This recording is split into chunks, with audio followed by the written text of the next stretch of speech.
This epidemic of gun violence knows no boundaries, knows no limits of any kind. And when this happens, people are quick to say that they offer their thoughts and prayers. That's not enough. How many people have to die before we actually act? It's time for us to say, wait a minute, we're better than this. Our country is better than this, but we need to go back and with all of our hearts, working not just in Washington, but from the grassroots up, demand that we have universal background checks. We have to close the loopholes. You know, we've got what's called the gun show loophole, and we've got what's now being called the Charleston loophole. We also must address the very serious problem of military-style weapons on our streets. We have got to keep guns out of the hands of people who should not have them, domestic abusers, people with serious mental health problems.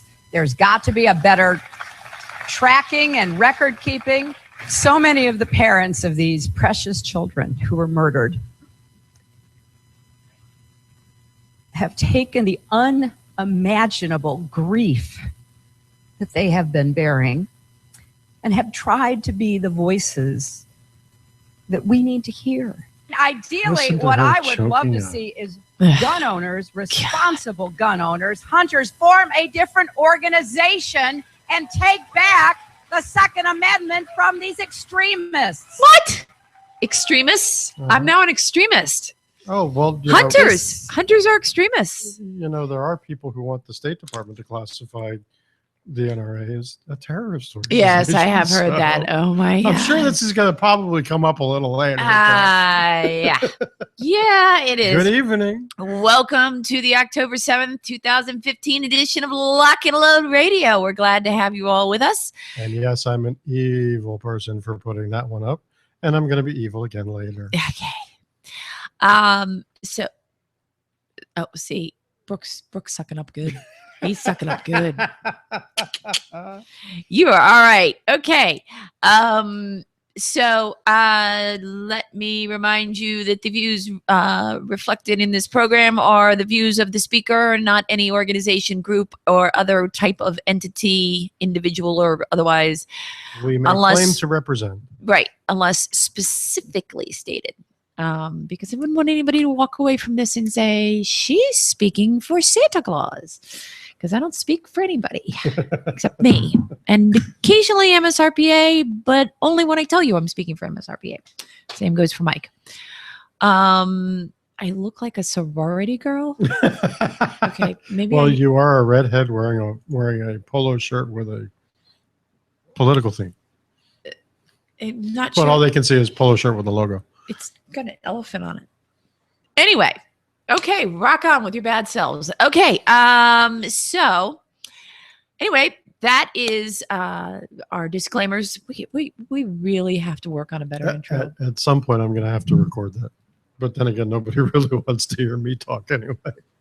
Well, no, but we can go to Fiverr and we just have to record it. We too. have to find. No, it'd be more fun to have it done in like, you know, Sister Mary Margaret Fussy Knickers' voice or something. Oh, speaking of which, we should probably play one of those every now and then. Okay. Oh, it is. Do you have the? By the way, do you have the Pre-State Radio Network? Because we really do need to promote the other shows. I don't know. Santa's a member of the NRA. All I have is the Fussy Knickers one here. So let me look back through my emails. Okay. Because I think you sent them to me in my email. Okay. But there are other shows, we'll at least play this one because it does actually mention the network. Okay. That'd be good. Hello. This is Sister Mary Margaret Fussy Knickers. You're about to listen to Free State Radio. Why? I don't know.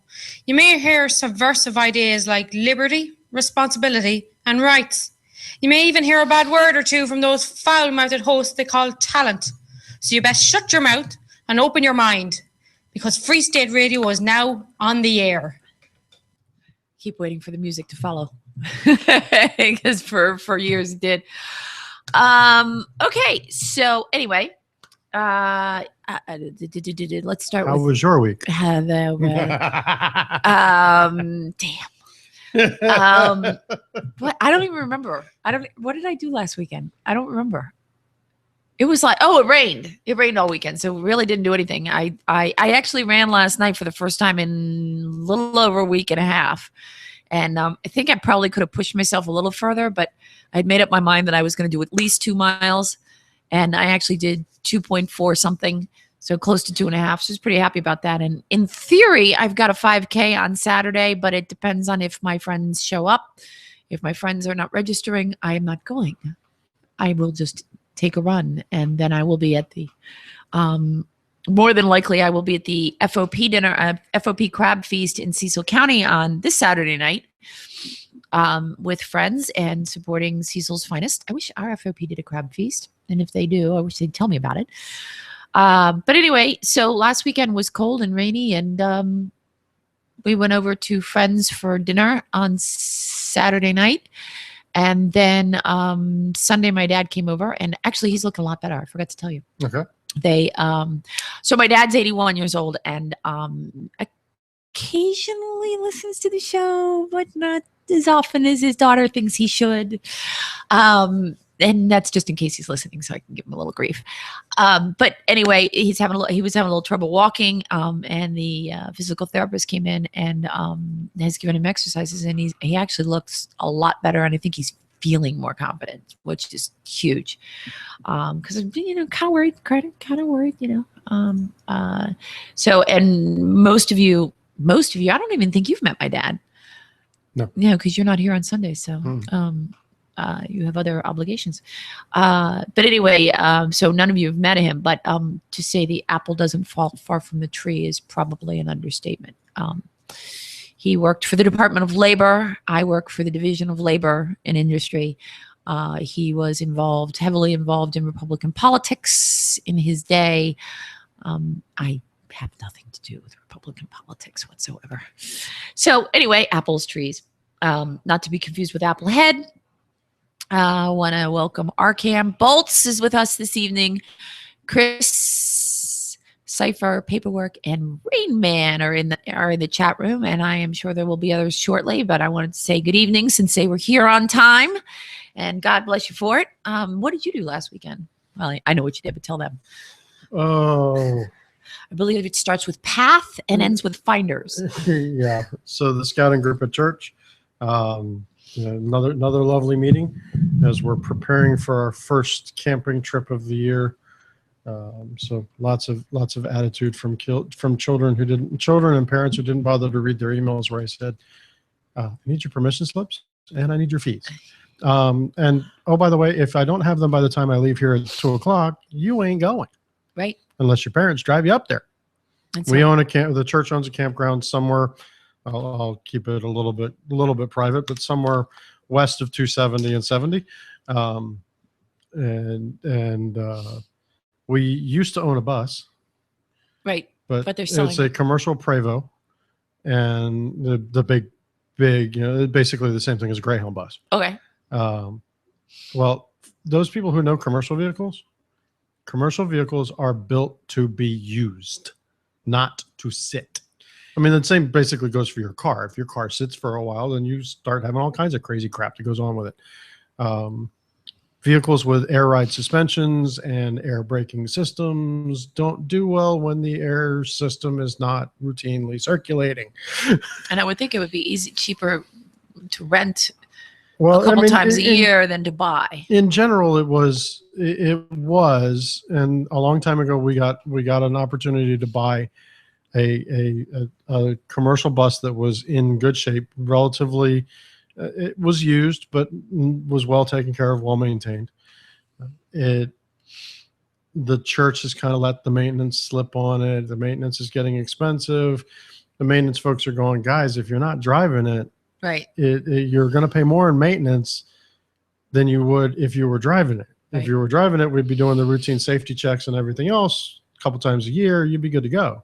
Because you're not driving it, you're actually starting to get pinhole leaks and other things that we don't see because you're not driving it. Because it's like dry rotting or whatever. Yeah, exactly. Well, in the suspensions case, yes, the bags themselves, because the air is not in them and they sit, and the bags are starting to wear out and all these other things. The air conditioning system's been replaced twice now because it's just not getting used. So, we had it was Pathfinders all day Sunday, and then I kind of was fried by the time I got out of that. Saturday was church and my normal migraines. Just going through the lovely joy for those who understand the federal staff augmentation contracting world. Going through the joys of contract renewal. Hopefully that'll be done within the next day or two. But it's been a stressful couple of weeks. So. I have the link that they were talking about in the chat room about what Jay Leno had to say about Martin O'Malley. So if I can figure out how to, wait a minute. Is it the one that they're in? Do you want me to play it? Yes, I do. Because I want to hear it. I don't know what he said. See, this Ralph Nader called Hillary Clinton a corporatist and a militarist. Isn't that unbelievable? Ralph Nader is still alive? And Hillary Clinton, now the only Democrat running. Martin O'Malley, ex-governor of Maryland, you know him? He's running for president. See, nobody knows him. He's 2% in the polls, 2%. He's been in the race for 8 months, and he's only tied with low-fat milk. That's not good. That's not good. The economy is so bad in California, parents in Beverly Hills are being forced to raise their own children. That never happened. It is so bad in Seattle, I saw a guy panhandling in front of a Starbucks just to pay for a Starbucks. That's how bad. That's probably it. Oh my God, that's hysterical. He's polling. Oh God, that's funny. Well, and on that note, Perrin wants to know how much for the bus, or do you have a buyer already? I believe they've already got a buyer. I can actually, Perrin, I can actually check and get some. I'll see if I can text somebody, see if he'll respond this evening, and let you know any of the statistics about it. But Bolts, I just want to say why. My neighbor brought home a model airplane today, a full-size airplane in parts that has been left to let sit and deteriorate. Hey, Bolts, since you're saying let's sit and deteriorate, are we talking a Warbird? Okay. So we'll find out Warbird would be prop-driven aircraft, World War I, World War II. Did you see that yellow, I don't know if it was like a gyrocopter or whatever, was flying east of the Bay Bridge today? Yes. Is that what that was? I could not see it well enough when I came over the bridge to be able to tell. I have no idea. It was the weirdest thing I've ever seen. But anyway, so just so you're aware. Oh, wait, I want to do Maryland first tonight because I don't have a lot on Maryland. But according to WCBC Radio, Hogan halfway to wiping out $700 million deficit. One of the top priorities of Maryland's Republican Governor Larry Hogan when he took office last January was to bring the state's long-standing structural deficit under control. Judging from his first stab at it, he's more than halfway there. State Senator George Edwards said that the governor had hoped to wipe out the $700 million deficit during his first year, but there was pushback from Democrats. That cut the governor's plan in half. Well, you know what? I think that's all right. I'm good to go. You can check that article out. And there's actually a news clip. There's a clip on there from George Edwards, state senator from Western Maryland, and all around good guy actually. WCBCradio.com, and it's under news. So if you're looking for it, you can go hear what George Edwards has to say. So, and then okay. That was that. I mean, we all know that Hogan is going in for, the governor is going in for his last round of chemo, and I expect him to kick butt. So, Bolts, Bolts says, why, Andy? Some people restore cars, this guy airplanes. Well, that would be why. Okay, so he's restoring it. All you said was he brought it home, so that didn't really explain. So that's why I was asking. Yeah, Arkham, got to save something for year two. No, there was a lot of pushback in Annapolis and they're still after him to spend money on things that money doesn't need to be spent on. So, let's just incur more debt. Speaking of which, as I'm just kind of scrolling one last minute thing through the Facebook feed, right? Right? So from my senator, Senator Gail Bates, Yay. posting up an article from the Baltimore Sun. I'm not going to read the article because it's not really germane, but the title, State Called On to Help Speed Up School Air Conditioning. Right? The war of words between Baltimore County Executive Kevin Kamenetz and state officials over the lack of air conditioning in dozens of schools. Gail's comment, how long has Baltimore County known of the need for AC in the schools? They've been getting aging schools money for about 20 years. Since then, County Executive Ruppersberger worked a deal to get that category of funding in the state budget. What have they been doing with it? I would like to see an audit. I think the good senator, or maybe several senators from Howard County, should maybe the District 9 delegation should call for an audit. I just posted back to her Facebook page. It said, audit time? Yeah. I would love to see it. Would love to see it. So, aging schools, I mean, I get that they have to repaint and there's maintenance and stuff, but the whole idea is that they would update. Okay, so according to the Washington Times, White House searches for single-issue voters on guns. And written by Ben Wolfgang, published Monday. The Obama administration wants voters across the country to only weigh gun rights and gun safety legislation when considering who to support, saying it's necessary for proponents of new firearms restrictions to show the same passion that Second Amendment activists are known for. Good luck. Good luck with that. White House Press Secretary Josh Earnest told reporters on Monday that voters who feel passionately about the issues may have to cast their ballots solely based on a candidate's position on guns. Yeah, because, the liberals aren't doing that. Quote, it may be time for some voters to decide they're single issue voters. That will ultimately have to be the decision that is made by some voters across the country for them to demonstrate the same kind of passion that opponents to closing the gun show loophole also have showed. I'm sorry. It really irritates me, and I'm going to go off on that in a minute. President Obama has mounted another push to close loopholes that allow Americans to buy firearms from gun shows without background checks and to take other steps he believes will reduce mass shootings across the nation. Ben Wolfgang, you work for the Washington Times. I expect more from you. Okay? I truly expect you to be a more well-researched and better reporter than that. Check your facts, my friend. There are reporters still? It's the Washington Times. There are journalists still? Yes, there are. I thought we just had political hacks with journalism degrees. Yes, I know. It's not. It's a generalization, and it's not always true. Don't be talking about political hacks.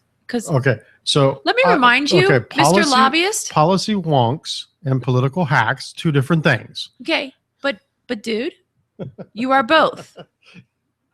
You are considered both. So get over your bad self. Okay.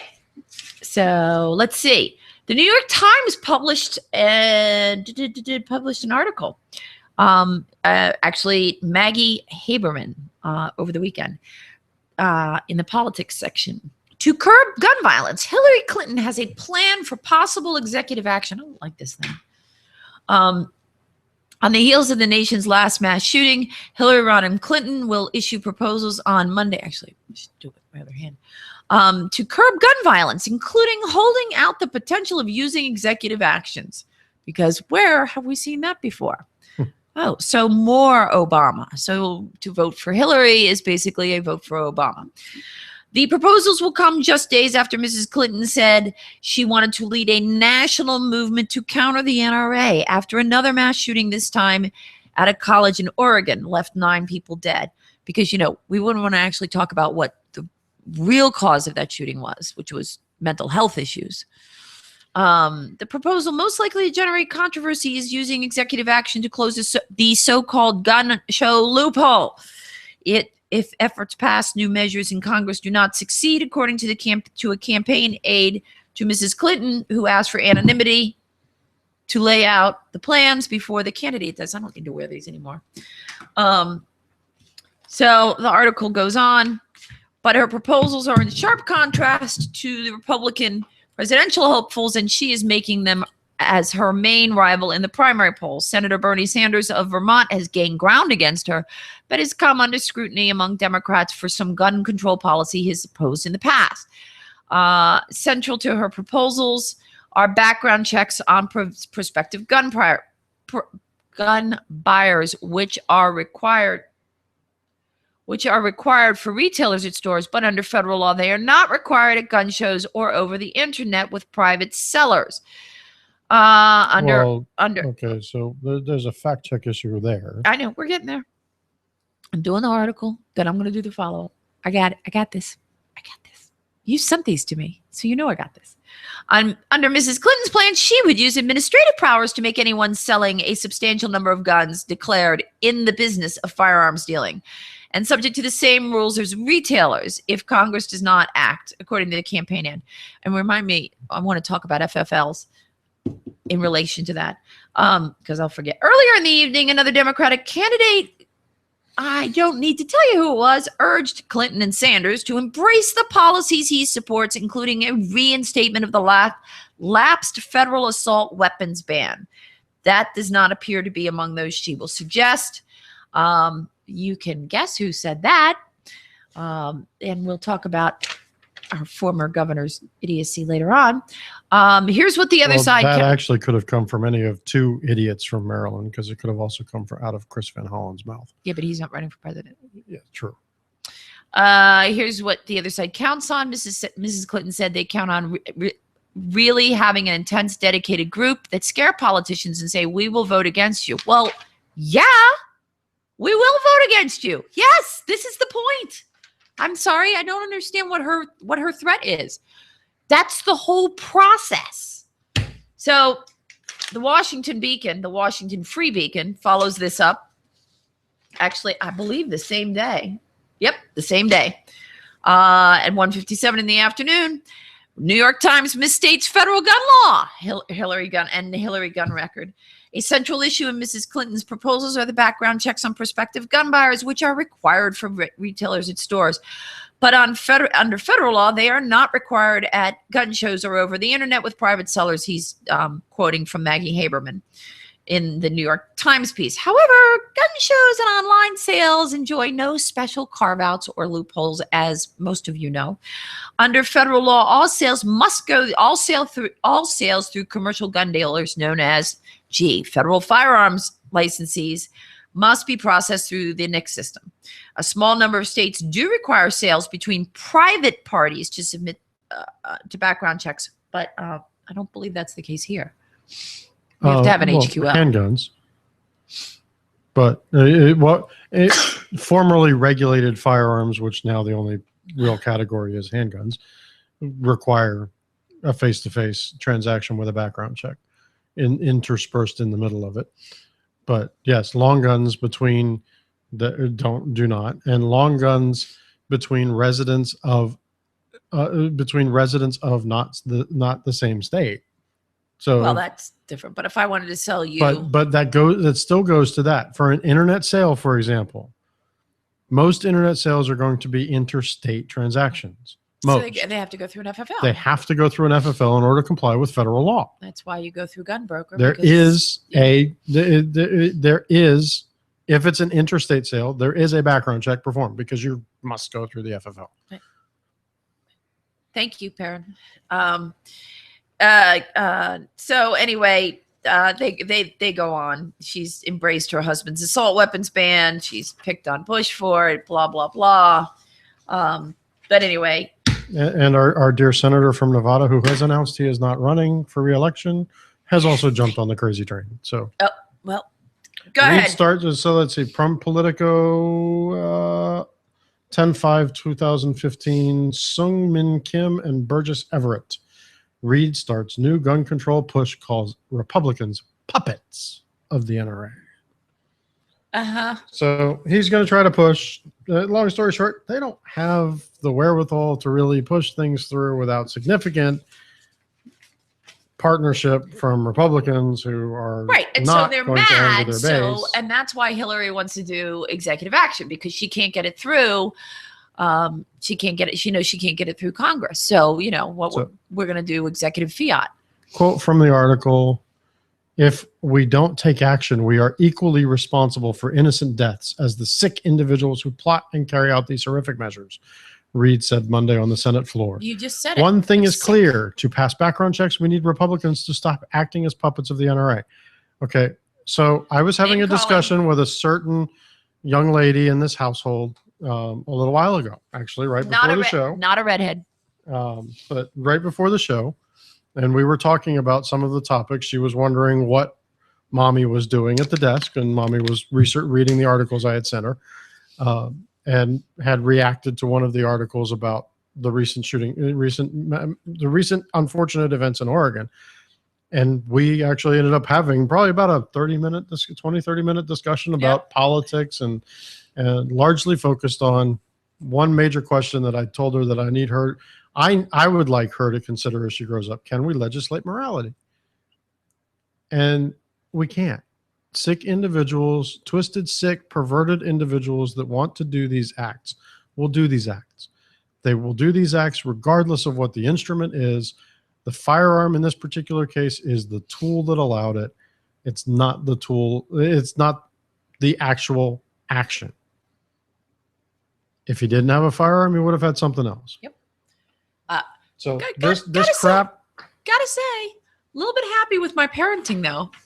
Yes, she responded very well. I thought she gave. She handled answers. She handled an adult debate and conversation very well. But you said to her, so do guns kill people? Do guns hurt people?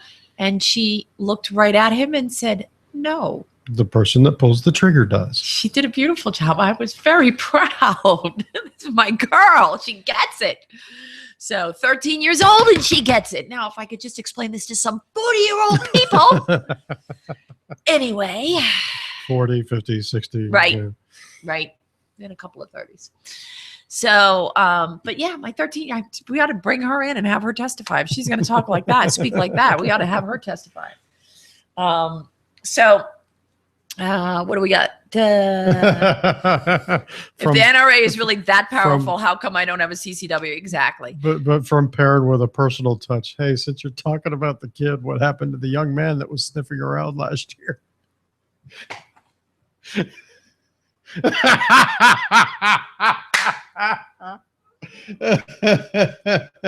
have a new love in our life. Taylor Kniff? Huh? Taylor Kniff? No. Like a real boy. Like a real boy. I shouldn't pick on her. She's not in the room. Oh, God, you catch hell. You think I'm bad? Wow. She can shoot. She can shoot very well. So she has, well, it probably doesn't fit her anymore, but she has shot a .22 rifle. That's what she learned on. And we learned basic gun safety on that. And when she got that down and we were confident with, not sweeping anybody, the whole 9 yards, then we let her shoot a couple of 9s and the 40. And I think she prefers the 40 actually. So yes, Perrin, the stink eye, that's what you get.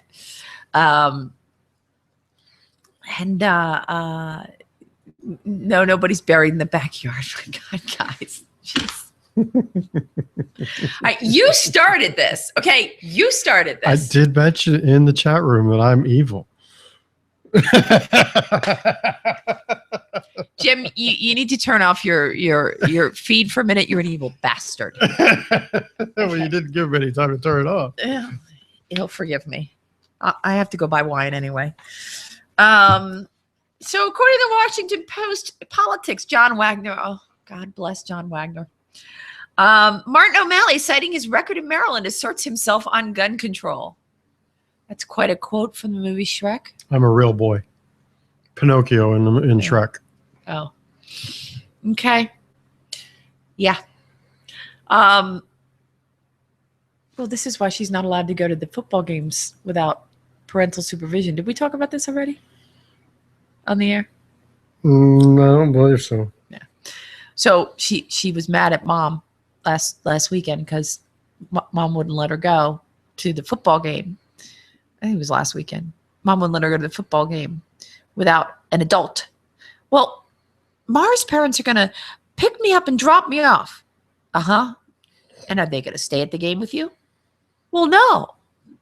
You're 13. You're not going to a football game without an adult, someone over the age of 18, preferably over the age of 21. So no, you can't go. Why can't I go? Blah, blah, blah, blah, blah. And I'm like, I didn't say this to her. I just said, because I said no, but it's because of you people. Okay. I have been to those football games and I know what goes on underneath those bleachers. And I'm telling you, she's 13. She's not If going you're without a blaming supervisor. Us, you know what's going on under the bleachers, but you're blaming us. Well, it's not hard to say. Yes, I am. She's 13.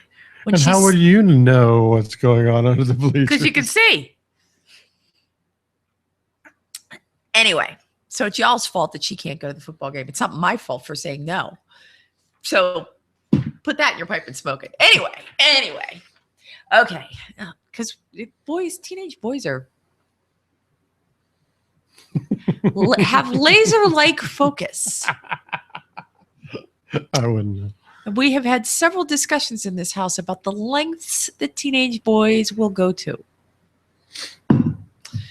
That's probably a poor choice of words. At any rate, Martin O'Malley, citing his record in Maryland, asserts himself on gun control. Sorry, Jim. Just saying. And actually, he's been listening on and off from home, so I'm hoping this is one of his home nights. I'll hear about it when I roll in. And that's fine. I love Jim to pieces. Former Governor Martin O'Malley on Sunday touted a package of gun control measures passed during his tenure and challenged his two leading rivals for the Democratic presidential nomination to embrace several initiatives on the national level. Dear John Wagner, it is not Democratic presidential nomination. It is the Democrat Party or the Democrat. Democratic means something entirely different. Okay.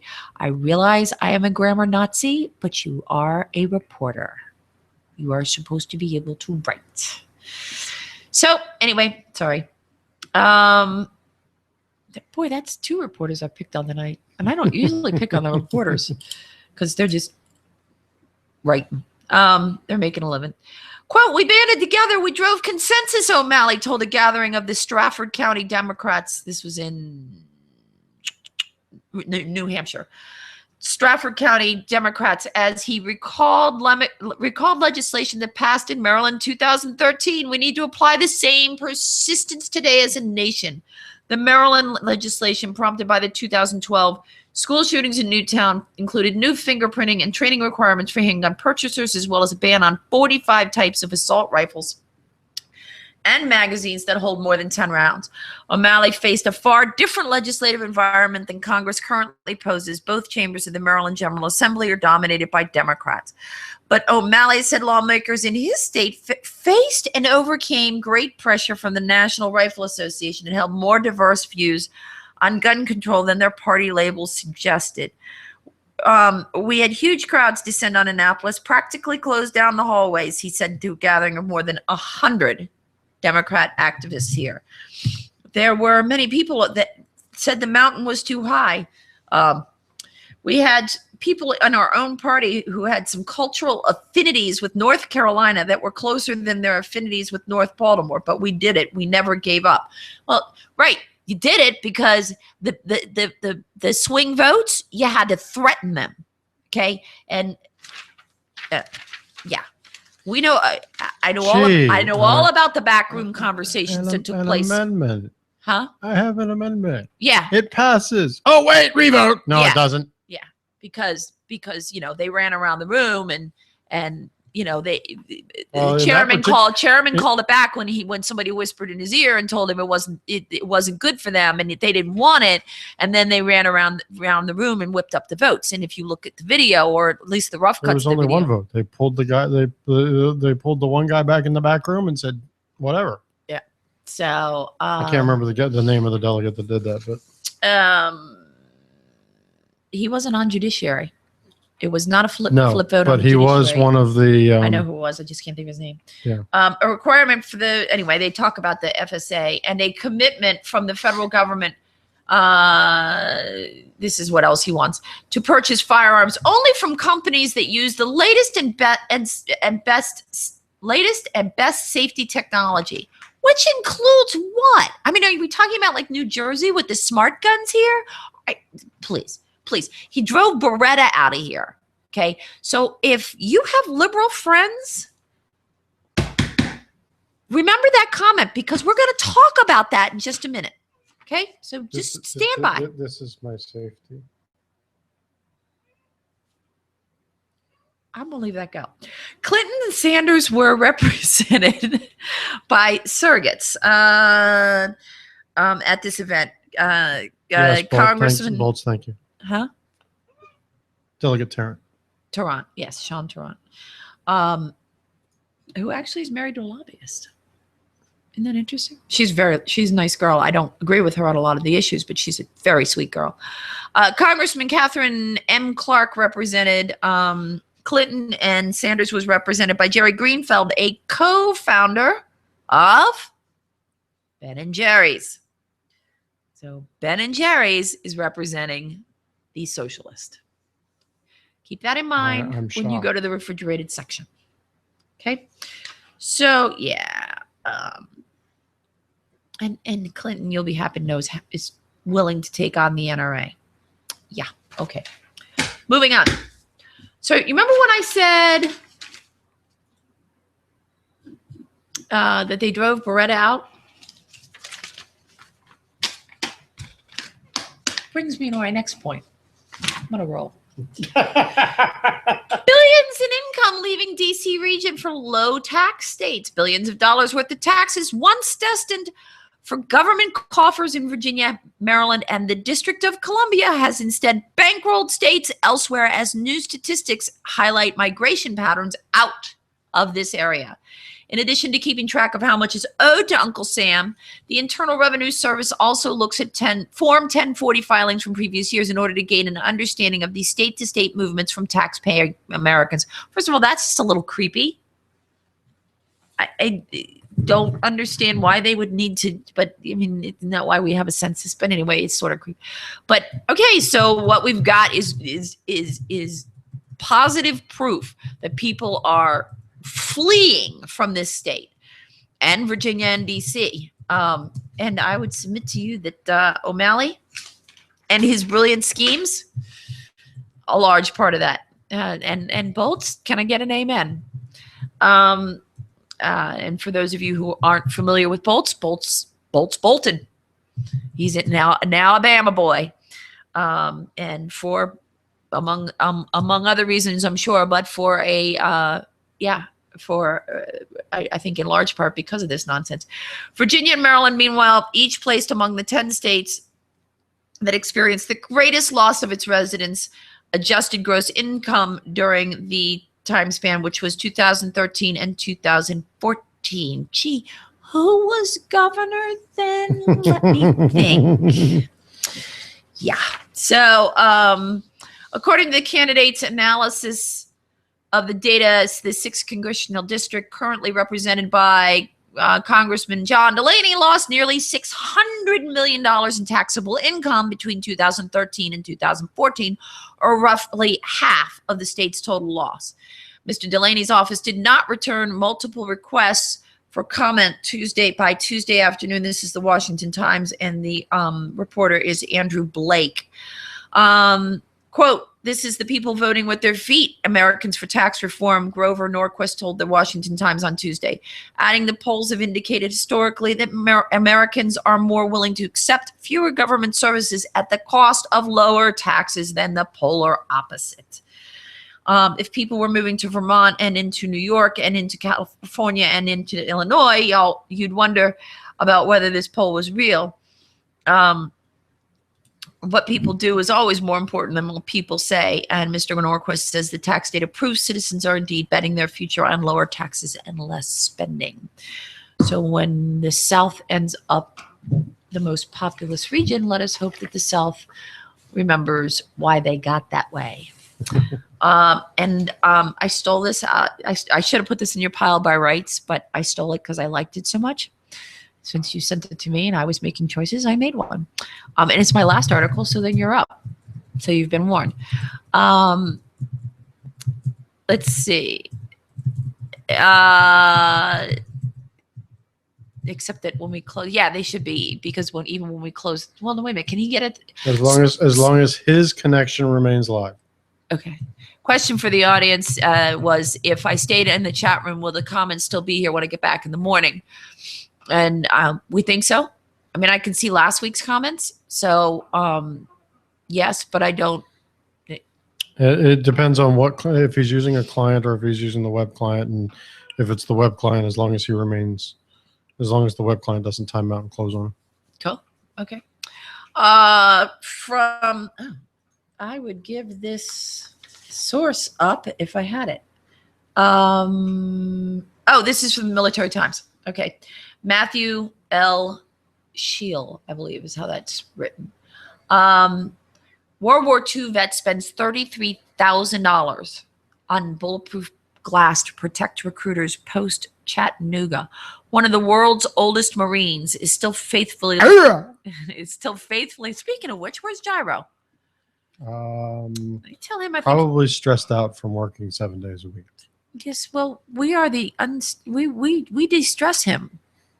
So tell him I think he doesn't love me anymore. He's gonna be like, who? Who are you talking about? One of the world's oldest Marines is still faithfully looking out for his fellow devil dogs. Roy Drinkard, a 95-year-old World War II veteran, paid to install bulletproof glass at the Cullman, Alabama Military Recruiting Center in the wake of the July attack on a recruiting station in Chattanooga, Tennessee, that targeted military personnel. He is I don't know. It says Drinkard, President and Chief Executive Officer of Drinkard Development Incorporated and owner of the building, said he made the decision to install the bulletproof glass the day of the shootings to help protect the troops who worked there. I had a tough time finding someone, Drinkard told the Marine Corps Times, but there's a new door, new glass, the whole thing. The level 4 bulletproof glass installation cost $33,000. He said the installation of 3-inch thick polycarbonate glass, which can withstand 7.62 millimeter rounds, was completed on Thursday. The recruiting office is in a strip mall about 50 miles north of Birmingham. The Marine vet said he hopes it prevents another tragedy, which occurred on July 16th, and they go into the details of that. The shooting should not have happened there, certainly not on our watch, Drinkard told local Fox 6 affiliate. And we said, what can we do? So that's what we learned about level 4. That's when we learned about level 4 glass and made this decision. 95 years old. And, I'm thinking he could have done a lot of things with $33,000. Yep, probably. That was pretty freaking awesome. So, he was a private first class in the Corps from 1943 until 1945. Said he hopes other American landlords will follow suit. He said he also hopes the U.S. government will do the same, but doubts it can do enough to protect service members. It takes the government 2.5 years just to put a proposal together, Drinkard said. Oh, God, don't talk to me about government and proposals. I really don't want to talk about government and proposals. You have things.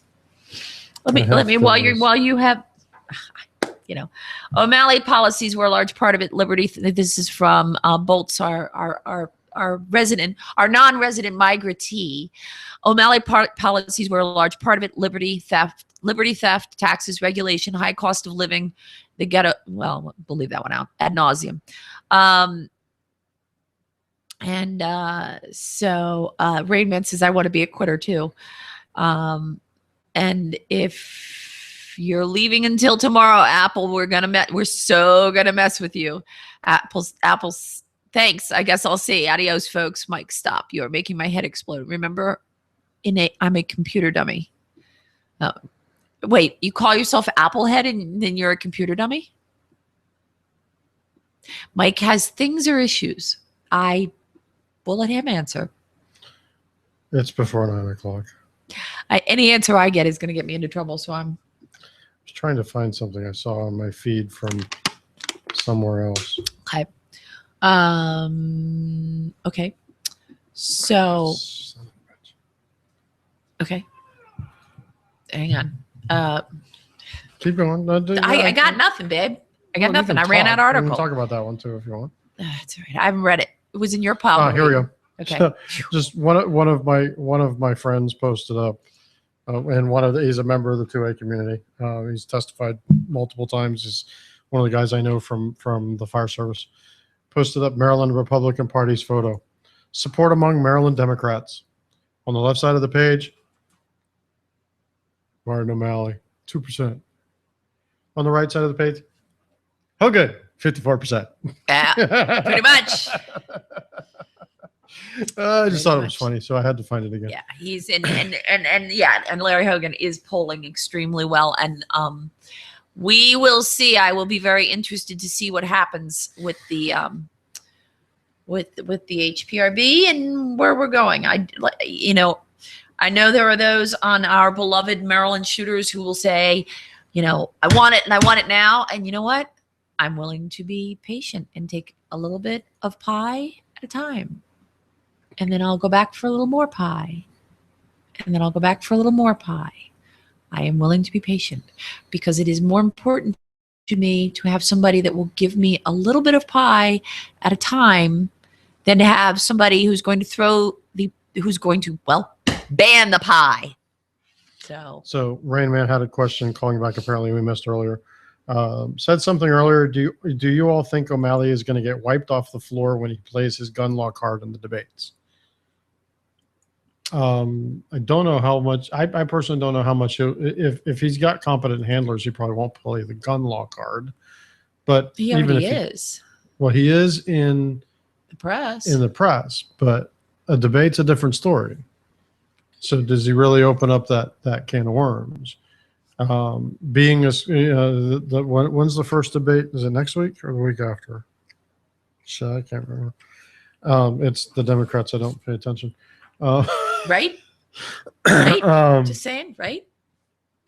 I can look at it and go, yeah, if people think he has any serious contention in the race, then it's easy to look at him and go, and Baltimore, who, looking on Facebook at something else right now, 258th homicide of the year as of October 5th, on track for 320 plus if they keep the current rate going.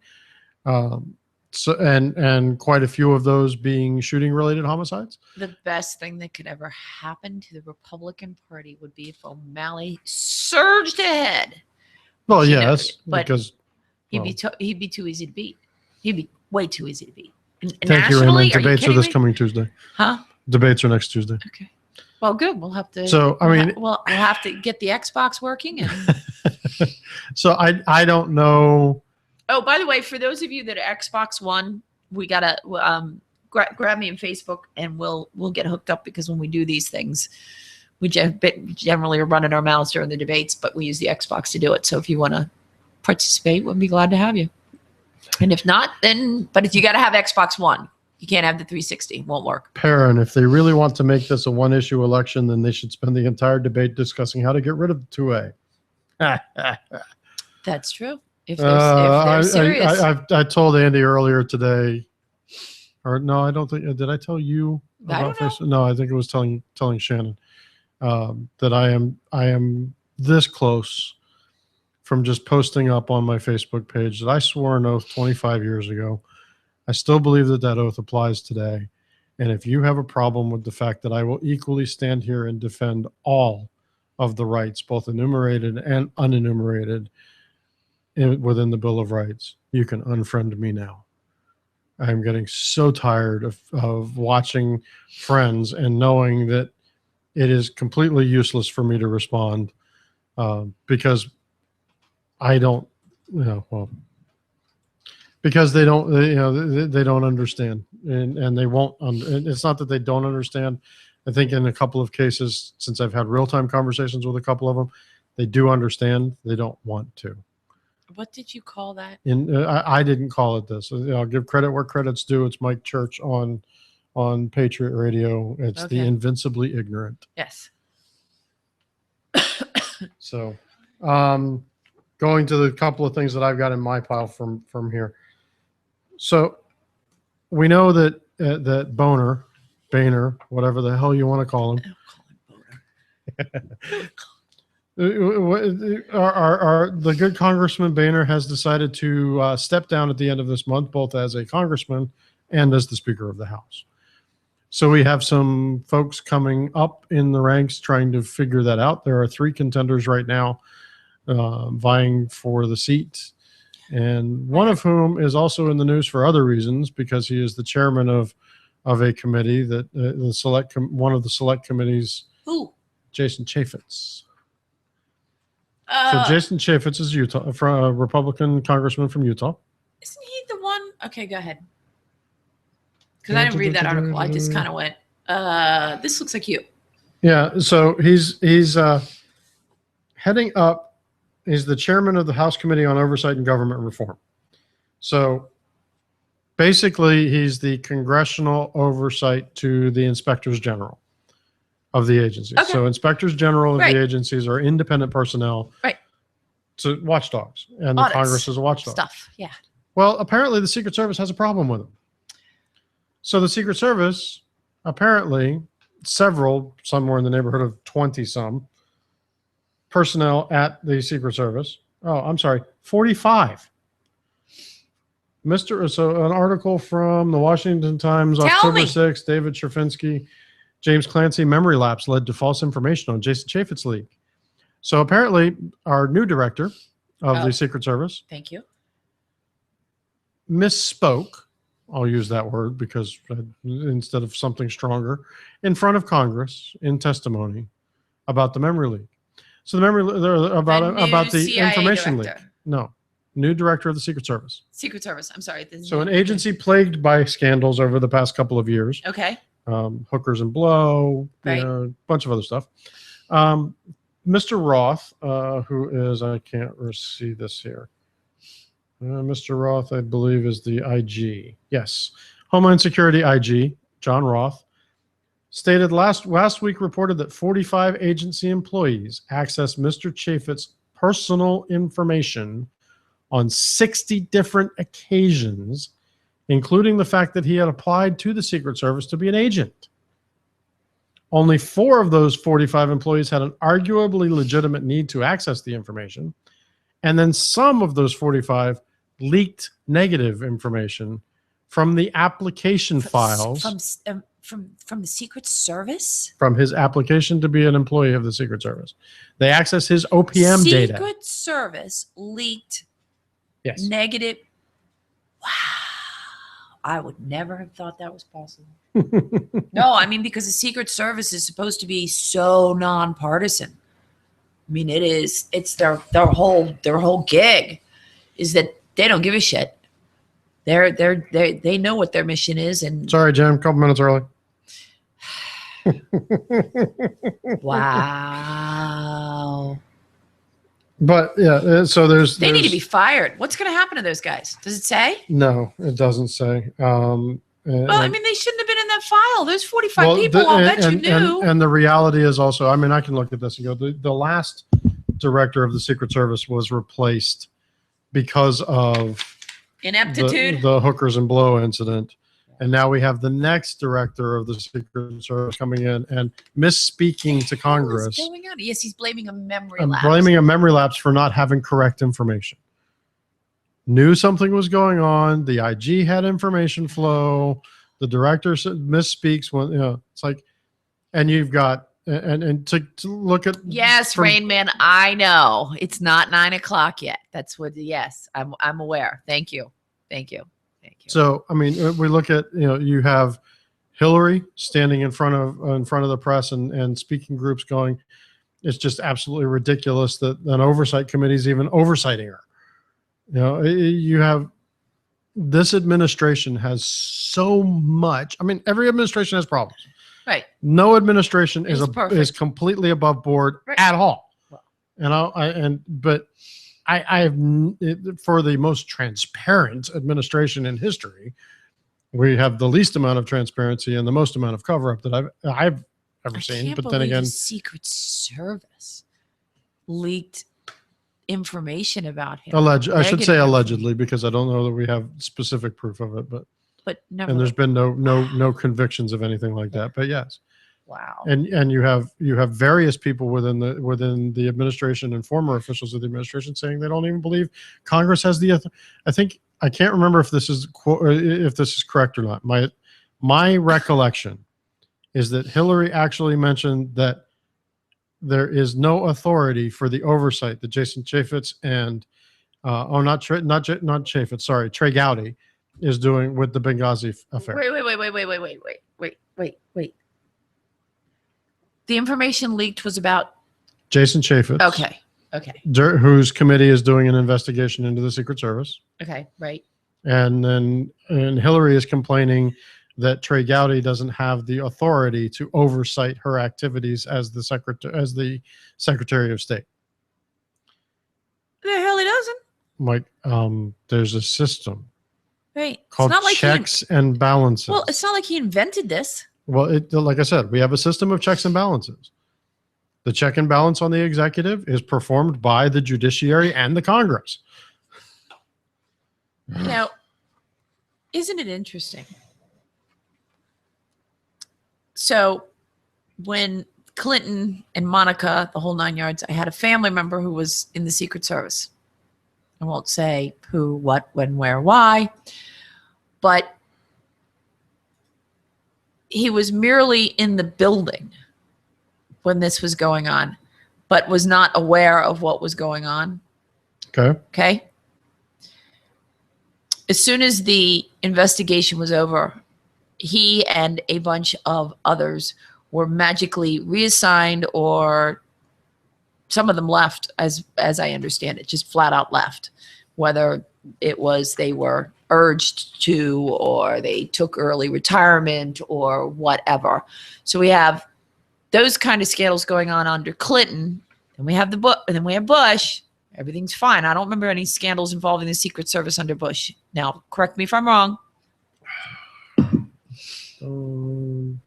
Because none of that blow and hooker stuff happened under Bush. This should explain how to remove 2A from the Constitution. Yes, it's very easy. It's called an amendment. Yes. It exists for a reason. So, to my knowledge, and Mr. Producer, who has to be very precise, is looking it up. I do not recall any major scandals involving the Secret Service. And then we get Obama, and all of a sudden, they're partisan again. And, So according to Time, 2013, 2 agents removed from the security detail for sexually inappropriate emails to a colleague. 2012, 8 agents fired after allegedly soliciting prostitutes. That's still Obama. 2001, agent admitted to having stolen nearly $3,000 in cash. 1999, an agent in Chicago with then First Lady Hillary Clinton went to a hotel bar, put her service weapon in her purse under her chair, and it was stolen. 1998, during the Monica Lewinsky scandal, Ken Starr got permission to question Secret Service agents. 1997, an agent who was guarding former President Ronald Reagan was convicted of sex with a minor. 1971. Right. So do we sense a theme here, guys? So I just wondered if his show. Yeah, so Rain Man, did anyone hear Carson's comments on the 2A yesterday? Something about having an AK to protect from a tyrannical government. I didn't hear them, but just heard about them. Same thing here. I just heard about them. I haven't actually gotten the quote for it.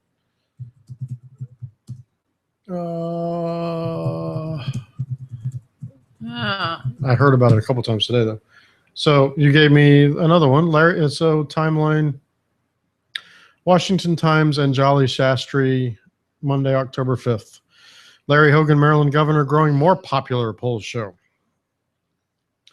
So the poll, which surveyed, quote from the article, poll which surveyed 636 Maryland residents, found that 54% of those surveyed had a favorable opinion of Mr. Hogan 9 months into his first term, a 21% increase in favorability since the college last conducted its poll in February. The poll was conducted by Goucher College. So prove how he has handled job creation, prove how he's handled economic growth, support for his tax agenda. Numbers dip when it comes to crimes and criminal justice, with 43% of residents approving how he handled that, including the Freddie Gray police brutality case and ensuing riots, which broke out in April. So Lovely quote. The jump in his overall favorability ratings means that he's getting support across the aisle in a state where Democrats outnumber Republicans 2-1. Because, you know. He has support from the Republicans locked up, with 80% of members of his own party approving his work, but 54% of Democrats also approve of how he's doing. So, and yes, Perrin, circling back to the Carson comment, he admitted sometime last year that he had his eyes opened. I haven't finished those. Okay. That he had his eyes opened on the 2A and his former stance was wrong. Yeah. And he's been continually evolving from there. And that's okay, because So, he's been in politics for. And we can look at because we asked her the question last year. Somebody asked not last. Yeah, it was last year. We were talking about. We had Shannon on the show. Mm-hmm. We're talking about the the ratings. Mm-hmm. And she mentioned, because somebody asked, how can so and so have this kind of a rating?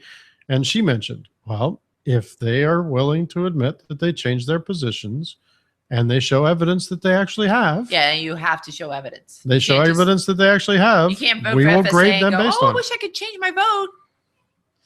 And have the NRA change, have their NRA change their grade of you. So that's not how that works. So we absolutely encourage people to come to the light. Come to the light. We think that is a good thing, and that's fine as long as So and to be fair, I mean, up until 2 years ago, Ben Carson didn't have anything to do with politics. No.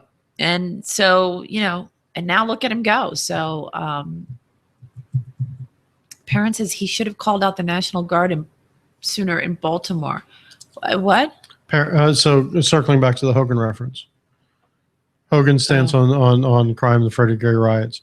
So there are some caveats to that. You need to I'm not understand. entirely sure I agree. You need to understand how home rule specifically works in the Constitution, in Maryland's Constitution, and Maryland's why am I forgetting the other name? Declaration of Rights.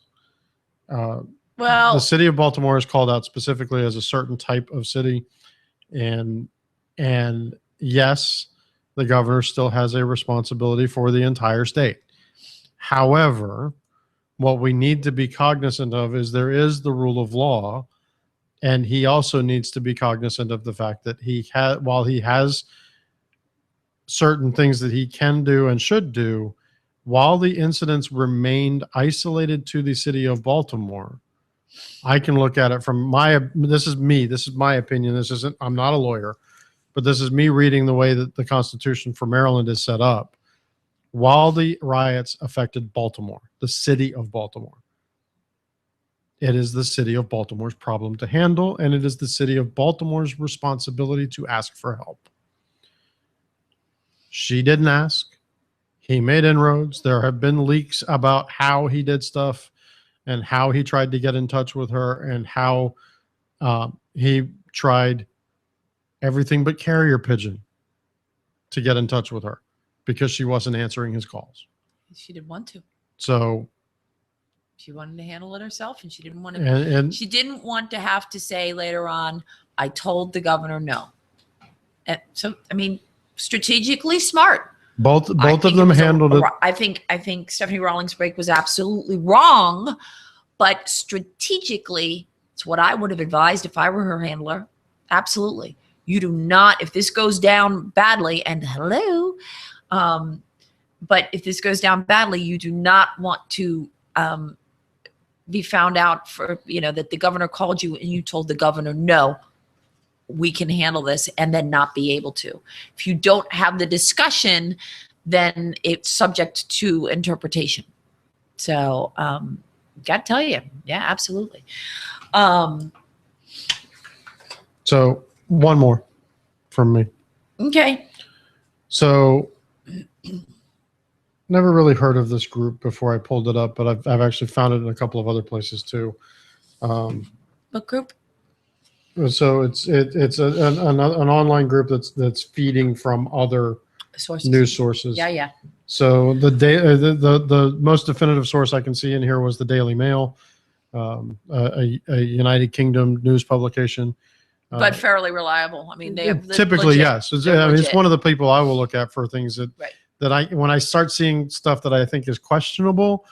There's a couple of different news sources. The Daily Mail is one that I look at and go, okay, there's some more stuff there that we're not seeing here or whatever. Right. But it's about Chris Mintz. Chris Mintz is an Army veteran who counterattacked the Mentally raging lunatic. It's after 9:00. Yes. So Who since when do you hold committed back? committed a hate crime, active terrorism, whatever you want to call it, and murdered multiple individuals, and specifically in several of the cases murdered them because they identified as a certain religion. But Chris Mintz is an Army veteran, 30-year-old guy who decided this isn't right. So he did what I have had some echoed sentiments with some other very close friends with, both male and female close friends that have had the same conversation. He did what a lot of us always say we would do. Mm-hmm. He wouldn't have had a chance to kill me because he found out I was Christian. He'd have been shooting at me because I would be attacking him. The Chris Mintz attacked him and was shot 7 times. I thought it was 5. I think it's 7. We did. This one says 5. I think it's somewhere between 5 and 7. He was shot a lot of times. Trying to attack the individual, credited with saving at least 1 life because of it. From a distraction perspective. So, hooray to! Well, actually, I'll do it properly. Hooah to our Army veteran, because that's their phrase. Okay. Hoorah from me, but hooah would be appropriate since he's a soldier. And as far as the other jackass, I have to say this because we didn't say anything about this. Well, we didn't know about it last week on the show, but I agree with the stance from the sheriff in Roseburg. I don't remember the name of the county. Okay. Go ahead. Whose basic statement in every interview has been, I refuse to name this individual. Right. I refuse to glorify him. Right. Why would you bother? So it comes out today, as it was confirmed today. It was suspected over the past couple of days that the asshole was shot at, exchanged fire with 2 plainclothes police officers. The 2 plainclothes police officers injured him. He then went back into a classroom and killed himself. So I said the instant we found out that this happened, first thing out of my mouth was, watch.